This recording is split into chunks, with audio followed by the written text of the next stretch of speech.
મિત્રો આજે મારે તમને મગરમચ્છ વિશે વાત કરવી છે.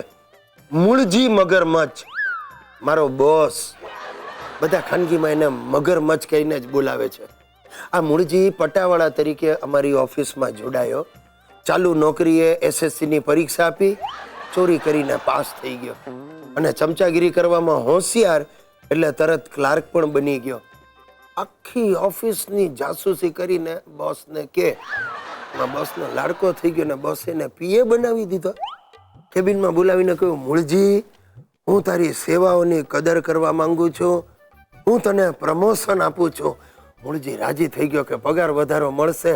મારો બોસ અમદાવાદી, એણે કહ્યું, મૂળજી, કાલથી આખો સ્ટાફ તને મૂળજી ભાઈ કહીને બોલાવશે.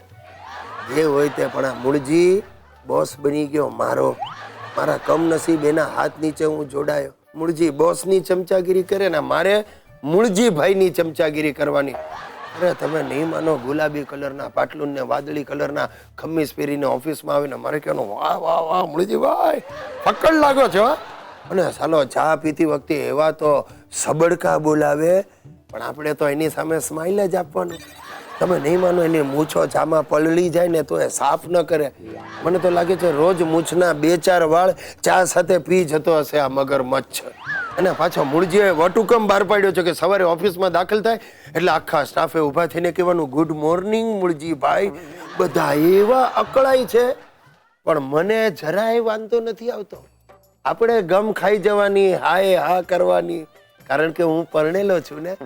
હાય હા કરવાની તો મને રોજની પ્રેક્ટિસ. મિત્રો, જાપાનમાં સુનામી આવ્યું હતો, તમે બધા જાણો જ છો, પણ અહીંયા અમદાવાદમાં સુનામી આવ્યું એની તમને ખબર છે? અહીં મારા ઘરમાં સુનામી આવ્યું છે. મારો સાળો શંભુ ને એની બૈરી હંસા, એટલે કે હંસી, સુનામી કરતાં વધારે ખતરનાક આતંકવાદી જેવા છે. અઠવાડિયાથી મારા સપનામાં રોજ આવતા હતા ને મને આંચકી શરૂ થઈ જતી હતી. આજે સવારે બંને જણા સાક્ષાત મારા ઘરમાં પ્રગટ થયા. બોલો, એમના ગામમાંથી કોકનો ખટારો સામાન લઈને અમદાવાદ આવતો હશે. બંને ચડી બેઠા, સાવડી જેવા વાળ લઈને સવારે રિક્ષામાંથી ઉતર્યા ને શંભુએ બૂમ પાડી, એ બનેવીલાલ, આ રિક્ષાનું ભાડું દઈ દો. મારી પાસે 36 રૂપિયા પડ્યા.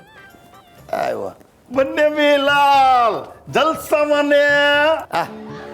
અત્યાર સુધી જલસામાં હતો, હવે મારો પોતાનો જલસો થઈ જશે. હવે ઈ તો ગયા જન્મમાં કરેલા આ ભોગવવાના. હું કયો તમે આઈ કમિંગ થઈ ગયા? જય શ્રી કૃષ્ણ કીધા કે નહીં? એ જય શ્રી કૃષ્ણ બનેવી રેડ. આ બનેવી રેડ, બનેવીલાલનું ઇંગ્લિશ. આ તમે તો અમને ન બોલાવો, પણ અમારા સિસ્ટર સુશીલાએ ઇન્વાઇટેડ કર્યા ને એટલે અમારે અહીં કમિંગ થઈ જવું પડ્યું. બહુ સારું કર્યું. શું સેવા કરું તમારી? મારી સેવા તો બચ્ચન કરશે. બચ્ચન આમની સેવા કરશે? વાલથી મને બચ્ચન કહે છે. એ બનેવી રેડ, તમે મોર્નિંગ વોકવા જાવ ને ત્યારે અમને લઈ જજો. વોકવા? ચાલવા. અને ત્યાં જ્યુસ બ્યુસ પીવડાવજો, એટલે પછી તો જલસા જ જલસા. હા હો બનેવીલાલ, અમારી હંસીને જ્યુસ બહુ ભાવે. અને એમાંય તમે મોર્નિંગ વોકમાં લઈ જાઓ ને, ત્યાં હોંશે ને હોંશે જ્યુસ પીએ મારી હોંસીલી હંસી. આ હોંસીલી હંસી મારા હોશ કો સુડાડી દેશે. મને કઈ કહ્યું બનેવી રેડ? અરે હોય કાંઈ, મારા ભોગ લાગ્યા. રોગ લાગ્યો છે તમને? કઈ કાઈન્ડનો લાગ્યો છે? કાઠિયાવાડી કાઈન્ડનો લાગ્યો છે. અને સાંભળ્યું છે કે આ કાઠિયાવાડી રોગ જીવ લઈને જ જાય. એ ભગવાન, આ ઝેરી જંતુઓને ભગાડવાનો કોઈ રસ્તો સુજાડ. ઝાડ ઉગાડવું છે અહીં ઘરમાં? તો બેસ્ટ. એ પછી હું ને મારો બચ્ચન બે ફરતે ફરતે ગીત ગાઈશું.